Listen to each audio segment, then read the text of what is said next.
खेसारी लाल यादव बता रहे हैं, जब मैं पैदा हुआ तो मेरा मिट्टी का घर बाढ़ में बह गया था। मेरा परिवार पड़ोस के घर में रह रहा था और वहीं दूसरे के घर में मेरा जन्म हुआ था। आज भले मेरे पास आलीशान मकान है, गांव में भी मैं बहुत बड़ा घर बनवा रहा हूं, कई फ्लैट है, लेकिन वह कहानी मैं कभी भूल नहीं सकता और अपने बच्चों को भी यह सुनाते रहता हूं ताकि उन्हें जीवन की असलियत मालूम रहे। खेसारी ने बताया कि 5 वर्ष की उम्र में मैं अष्टयाम और कीर्तन गाने जाता था और जानबूझकर उस समय पहुंचता था जब पूर्णाहुति हो रही होती थी।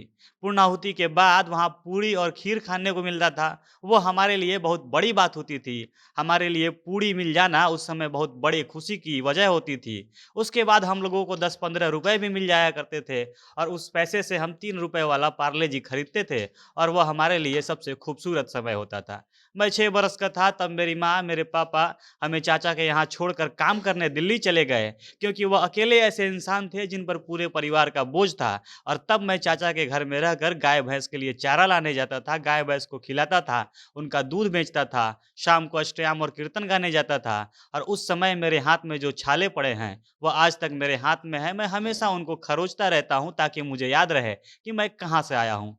खेसारी इन सारे दर्द की बातों को याद करते हुए खुश होते हैं और कहते हैं कि वह दर्द के दिन भी मेरे लिए बहुत अच्छे दिन हुआ करते थे, क्योंकि उस समय मैं जहाँ भी जाता था लोग मुझे प्यार से बाबू कहते थे। वह चाहते थे कि ये लड़का जितना मेहनत करता है एक दिन बहुत बड़ा आदमी बन जाए।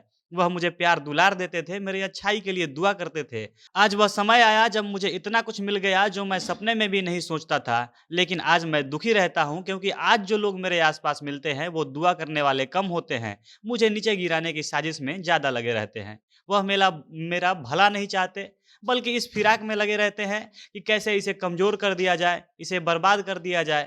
खेसारी लंदन से लौटने के बाद एक बड़े चैनल को इंटरव्यू देते हुए ये सारी बातें बता रहे हैं, जहां उन्होंने अपने पुराने दिनों और पिछले कुछ समय में अपने जीवन में हो रहे सभी घटनाओं के बारे में दिल खोलकर बातें की हैं। सबके बारे में विस्तार से वीडियो में आगे बात करेंगे।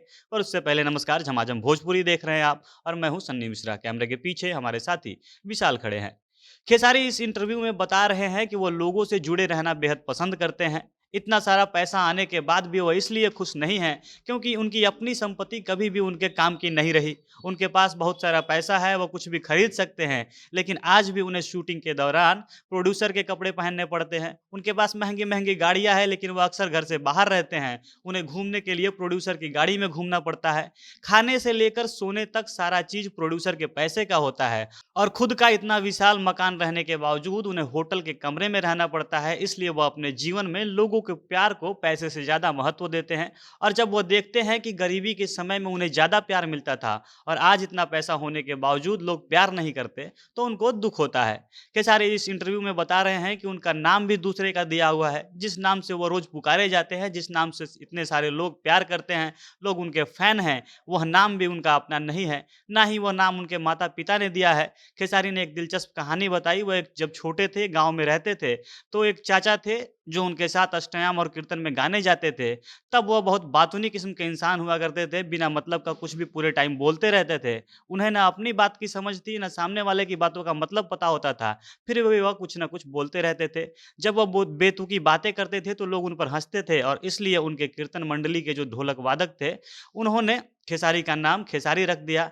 इसके पीछे का कारण था कि खेसारी एक ऐसा अनाज है जिसे कहीं भी फेंक दिया जाए तो वह खराब नहीं होता, पौधा बन जाता है। इसलिए उस चाचा ने खेसारी नाम रखा कि यह जहाँ भी जाएगा छुपेगा नहीं, कहीं भी फिट हो जाएगा और लोग इसको याद रखेंगे। इसके अलावा खेसारी कहते हैं, जब मैं एल्बम निकालने आया तब भी किसी और के घर में रहता था। राधे श्याम रसिया के राइटर महेश परदेसी के यहाँ मैं रहता था। उन्होंने मुझे छोटे भाई की तरफ प्यार दिया। मैं उनके घर पर काम करता था, उनका खाना बनाता था। उन्हीं के सहारे मेरा पहला हिट एल्बम निकला।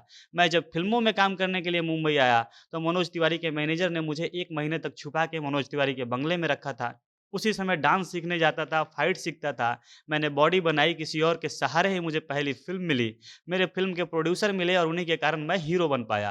कुल मिलाकर छोटी उम्र से आज इतना बड़ा बन जाने तक मेरे जीवन में बस दूसरे लोगों का ही हाथ रहा है। और जो मेरे गरीबी के दिन थे, स्ट्रगल के दिन थे, वह मुझे स्ट्रगल इसलिए नहीं लगते हैं क्योंकि उस समय ये सारे लोग मुझे बहुत प्यार करते थे, मुझे आगे बढ़ाना चाहते थे। और आज जब मेरे पास पैसा हो गया है, मैं अपनी खुशी के लिए सब कुछ खरीद सकता हूँ, लेकिन अभी मेरे जीवन में प्यार की कमी दिख रही है, क्योंकि मैं देखता हूँ कि मेरे आसपास के लोग मुझे गिराने में लगे हुए हैं।